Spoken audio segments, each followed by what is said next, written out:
साथियों प्रणाम। मैं आपका चंदन विश्वकर्मा और आज ये बताना चाहूँगा कि मेरे जीवन में कुछ ऐसी कठिनाइयाँ रहीं। मैं काफ़ी परेशान रहा और काफ़ी तनाव में रहा और बड़ी समस्या जो है झेला। मैं समस्याओं को झेलता रहा, आज भी झेल रहा हूँ। फ़िलहाल अब बहुत सुधार है और मुझे एक ज्ञान हो गया कि इंसानों के द्वारा कुछ नहीं होता है, जो भी करता है ईश्वर करता है और ईश्वर के माध्यम से ही सब कुछ होता है। चाहे आपको कष्ट हो, चाहे आपको सुख हो, चाहे धन हो, चाहे वैभव हो, चाहे गरीबी हो, जो भी आपकी व्यवस्था बनती है ईश्वर के ही द्वारा हो, सब संभव होता है। चाहे अच्छाई हो, चाहे बुराई हो, जब ईश्वर चाहता है तभी सब कुछ होता है। और मेरे एक मित्र थे जो डॉक्टर हैं। एक बार हमारे जो है चैम्बर पे दुकान पे आए बैठे और कुछ ऐसी सी बातें इन्होंने नास्तिक टाइप में बतियाया मुझसे। मुझे बड़ा ख़राब लगा। तो मैं ये जानता हूँ कि नहीं, ईश्वर ही सब कुछ करता है और ईश्वर के द्वारा ही सब संभव है। और साथियों, आप लोगों को बताना चाहूँगा, मैं जीवन की उस परिस्थिति में खड़ा रहा हूँ कि रात को 2 बजे तक 3 बजे तक जागता था और ये सोचता था कि मुझे नींद आ जाए, सो जाऊँ। नींद नहीं आती थी, कभी कभी तो दवा लेके जो है खा करके सोना पड़ता था। और दिन में मतलब मान लीजिए कि बहुत तनाव में रहता था। फ़िलहाल ईश्वर की कृपा हुई और आज इस समय जो है मैं बहुत स्वस्थ हूँ, सही हूँ, कोई दिक्कत नहीं है, सारी व्यवस्था मैनेज है। और मुझे ये ज्ञान भी हो गया कि ईश्वर बहुत बड़ी चीज़ है, ईश्वर के द्वारा ही सब संभव है और ईश्वर की कृपा मेरे ऊपर है। जो भी ईश्वर करता है अच्छा करता है। इंसान को कभी ये सोचना नहीं चाहिए कि जो है ये हमारे लिए गलत हो रहा है, हम जो है तनाव में हैं, हमको ऐसा हो रहा वैसा। कुछ लोग जब बहुत बुरा होता है या उनको जो है दुख होता है तो ये सोचते हैं कि भगवान हमारे साथ ऐसा क्यों कर रहा है। भगवान को गाली भी देते हैं कि भगवान हमारे साथ ऐसा क्यों कर रहा है। लेकिन उसे भी सोचना चाहिए कि अगर उनका कोई कर्म गड़बड़ है या उनकी जो भी व्यवस्था है, कुछ गलतियाँ हुई हैं जिसका वो जो है उस कंडीशन की स्थिति पैदा हुई है, तब वो झेल रहा हो आदमी। उस कंडीशन को झेलने के लिए ही मतलब हमको दुख और कष्ट मिलता है, तो हमको ज्ञान होता है। और हमारा जीवन इतना बड़ा नहीं है कि अगर हम गलती कर करके सीखेंगे तो हमको जो है महानता प्राप्त होगी। और गलतियां होती हैं, उसको सुधार किया जाता है और समय आने के पश्चात सब कुछ संभव होता है। और ईश्वर कभी गलती नहीं करता है। ईश्वर आपको सदैव जो है आपके हित की ही बात चाहता है। जो भी होता है अच्छा होता है और सच्चाई यही है कि ईश्वर कभी इंसान के साथ गलत नहीं करता है। वह जानता है कि ये मेरे बच्चे हैं और मैं इनके साथ अगर करूँगा ऐसा तो वो जो है दिक्कत होगी। फ़िलहाल मृत्यु, जन्म, मरण, लाभ, यश, हानि ये तो ईश्वर के हाथ में होता है और समय के साथ होता है। और अगर कुछ नुकसान होना होता है तो ईश्वर की ही कृपा से होता है। फ़ायदा भी होना होता है तो ईश्वर ही करता तभी होता है। जैसे लोग कहते हैं ना कि बिना ईश्वर के कृपा के पत्ता तक नहीं हिलता है, तो सत्य है वो। भगवान अगर चाहेगा तो आपको राजा से रंक और रंक से राजा बना सकता है। उनके हाथ में ही सर्वत्र जो है ब्रह्मांड है और पूरे ब्रह्मांड के सबसे सर्वशक्तिमान जो है वो हैं। उनकी शक्ति अनंत है और अखंड है। उनका कोई रूपा नहीं है, न आकार है। पूरा ब्रह्मांड उन्हीं में समाया हुआ है। तो साथियों, आप लोगों को बताना चाहूँगा कि जो है हमारा जीवन उनकी जो है दया और कृपा से जो है बहुत अच्छा चल रहा है। और हम लोग जो भी मतलब करते हैं, जो भी हमारे द्वारा मतलब कार्य होता है, ईश्वर के मार्गदर्शन या उनकी कृपा से ही हम लोग कर पाते हैं। और यहाँ इंसान ये सोचता है कि मैं कर रहा हूँ, ये वो कर रहे हैं, ऐसा कुछ है, तो उसकी जो है गलत धारणाएँ, गलत भावनाएँ हैं। और इंसान के अंदर जो अहंकार होता है, उसे न ज्ञान नहीं रहने पे अहंकार होता है। वो ये सोचता है कि ये सारे कार्य मेरे द्वारा होते हैं। फ़िलहाल मैं ये अनुभव कर चुका हूँ कि जब ईश्वर चाहेगा तभी संभव होगा। क्योंकि आप कितना भी प्रयास करेंगे, आपका लाख प्रयास करने के बावजूद भी अगर आपका काम बिगड़ना हो तो बिगड़ जाएगा। ये जान लीजिए, जब तक ईश्वर का कृपा नहीं होगी, जब तक उनका आशीर्वाद नहीं मिलेगा, जब तक वो चाहेंगे नहीं, जब तक उनकी जो है दया दृष्टि पड़ेगी नहीं, तब तक आपका काम होने वाला है नहीं। हाँ, लेकिन ये है कि कर्म करने के लिए ईश्वर ने कहा है। ये नहीं कि जो एकदम जो है डायरेक्टली आप ईश्वर पे ही निर्भर हो जाइए। कर्म करने के बाद फल की जो चेष्टा मत करिए, जो भी करेंगे ईश्वर ही करेंगे। हमारा केवल जो है कर्म प्रधान है, हम केवल कर्म कर सकते हैं। हमको पढ़ाई में कर्म करना है। जो स्टूडेंट हैं वो अपने पढ़ाई में जो है लीन रहें, पढ़ाई पे ज़्यादा से ज़्यादा ध्यान दें, फोकस दें। पैसा कमाने वाला पैसा फोकस देगा तो उसमें भगवान बढ़ोतरी करेगा और समय के साथ जो है हर चीज़ उपलब्ध करवाएगा। फ़िलहाल एकदम निरर्थक बैठना भी बेकार है, लेकिन मेरे कहने का तात्पर्य यह है कि आप ईश्वर में आस्था रखिए, ईश्वर पे विश्वास रखिए और ईश्वर स्वरूपी माँ बाप के जो है दामन में जो आप पले हैं उनको सुरक्षित रखने के लिए अपने आप को हमेशा जो है तत्पर रखिए और माँ बाप के हर जो है आज्ञा का पालन करिए। और आज के समय में माँ बाप का पालन करना, लालन करना बहुत बड़ी बात होती है, क्योंकि माँ बाप आपके जीवन के लिए अपने पूरे जीवन की जो सर्वस्व खुशी को कुर्बान कर देते हैं और यह जो जीवन है बहुत अनमोल होता है। और जो भी हमारी जो है भावनाएं हैं या जो हमारे विचार हैं या जो हमारी ज़रूरतें हैं, उन सभी को पूरा करने के लिए एक माता और पिता का पूरा जीवन सर्वस्व न्यौछावर हो जाता है।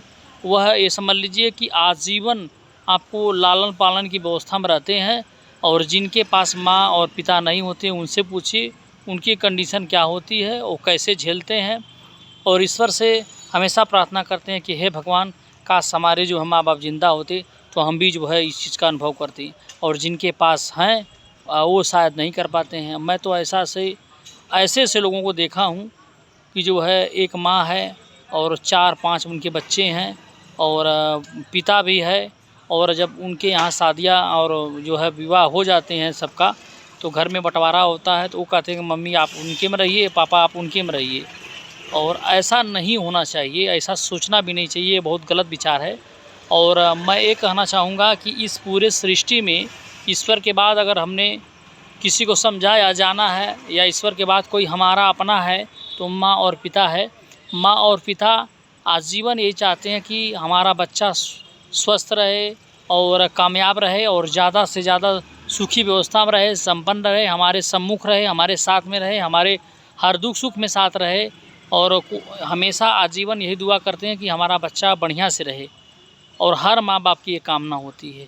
फ़िलहाल कुछ लोग इसको जो है नहीं समझ पाते हैं और अब तो देखने को मिल रहा है कि जो बहुत एडवांस हो गए हैं, उनकी शादियाँ विवाह होने के बाद वो अपना जो है जब उनकी बीवी आ जाती है तो सारी व्यवस्था उनकी माँ बाप के प्रति व्यवस्था ख़राब हो जाती है और उनके प्रति सोचना विचारना सारी भावनाएं उनकी गलत हो जाती हैं और आजीवन जो है वो अपने बीवी के चंगुल में रहने लगते हैं और उनको जो है वृद्धाश्रम में छोड़ने के लिए जो है देखता हूँ ये सारी प्रक्रिया करते हैं।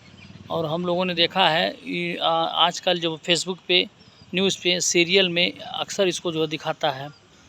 तो ये सारी व्यवस्थाएं होती हैं और लोग जो है समझ नहीं पाते हैं। इस जीवन में माता और पिता का बहुत अहम रोल होता है। एक माता होती है कि जो अपना खून जो है आपको जो है खून के माध्यम से यानी दूध जो उसके बॉडी में बनता है उसको पिलाती है और 9 महीने आपको पेट में रखती है।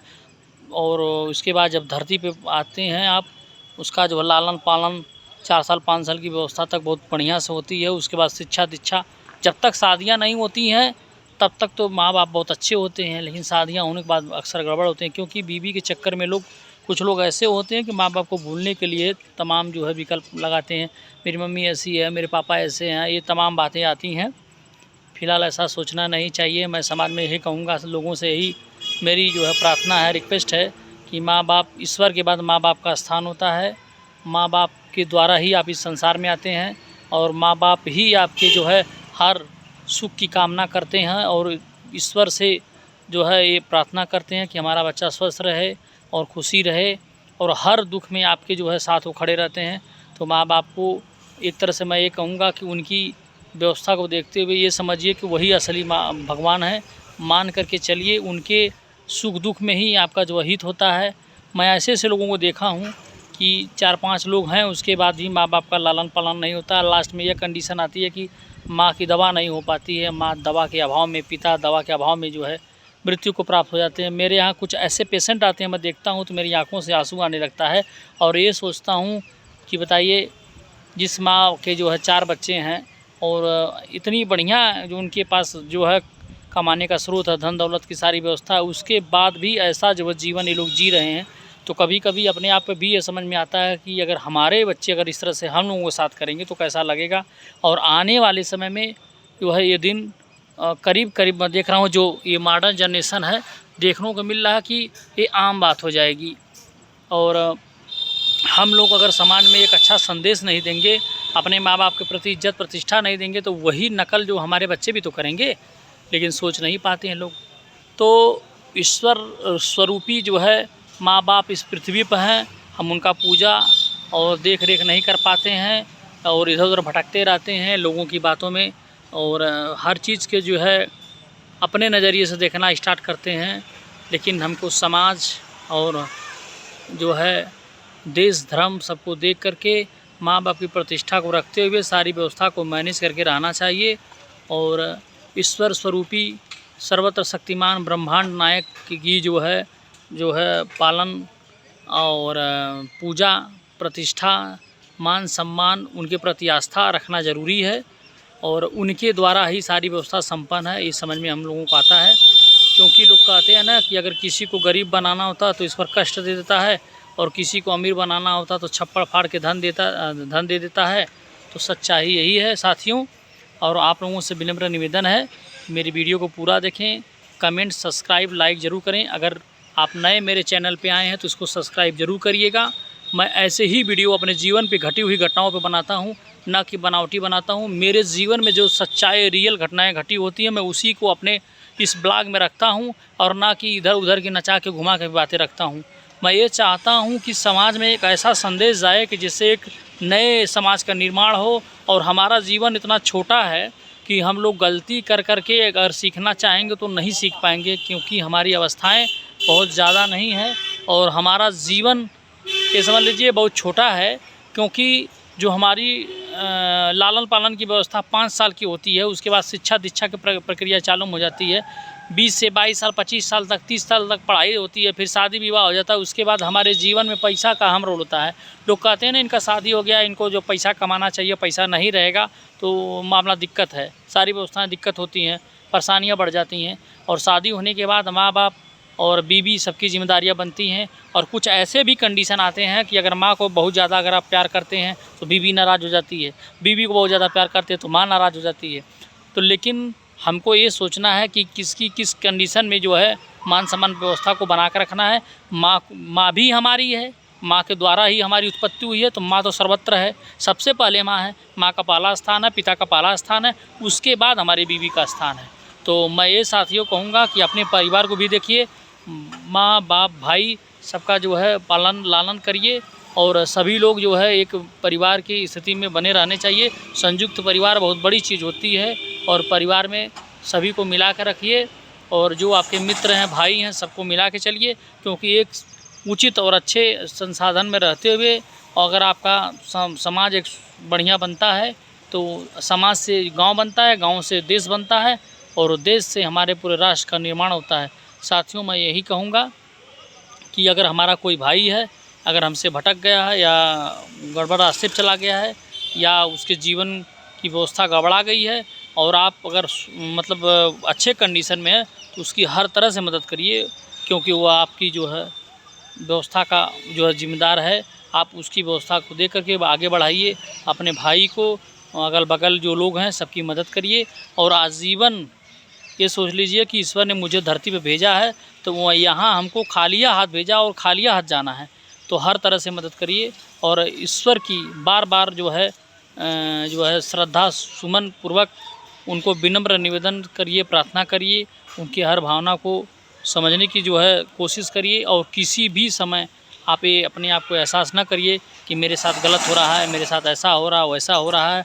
भगवान कभी नहीं चाहेगा कि आप परेशान हों या कष्ट में रहें। फ़िलहाल आपके कर्म जिम्मेदार होते हैं, और ईश्वर इस पूरे सृष्टि में अगर किसी को गरीब बनाता है तो जिसके पास आँख नहीं है, जिसके पास पैर नहीं है, जो विकलांग है वो अक्सर गरीब होते हैं, और जो स्वस्थ हैं उनको तो कमाना चाहिए। कुछ लोग तो ऐसे हैं कि बैठे हैं घर पर पे जो है कुछ करना नहीं चाहेंगे, बस वो सोचेंगे कि किसी तरह से मुफ्त की रोटियां मिले हम खाएं। अगर आप समाज में नहीं जाएंगे, अगर कोई काम नहीं करेंगे, कोई समाज के बीच में रह करके जो है धन कमाने की चेष्टा नहीं करेंगे, कर्म नहीं करेंगे, तो आपको ईश्वर थोड़ी मुँह में डालेगा। इसलिए भाइयों निवेदन है कि आप लोग कर्म करिए और ज़्यादा से ज़्यादा जो है मेहनत करिए और जो बुरे वक्त हैं उस परिस्थिति को समझते हुए उसका हल निकालिए और हल निकलेगा। इस पूरी सृष्टि में कोई ऐसा काम नहीं है जो इंसान नहीं कर सकता है।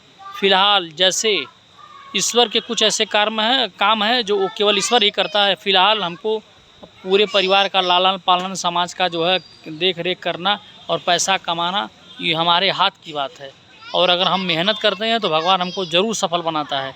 इसलिए साथियों, मैं आप लोगों से विनम्र निवेदन करूंगा कि ईश्वर में श्रद्धा रखिए और ईश्वर की मतलब पूजा पाठ करिए, ईश्वर में आस्था रखिए। ईश्वर सब कुछ करता है। फिलहाल कर्मनिष्ठा कर्म जो है कर्तव्य करते रहिए। फिलहाल इतना ही। जय हिंद, जय भारत।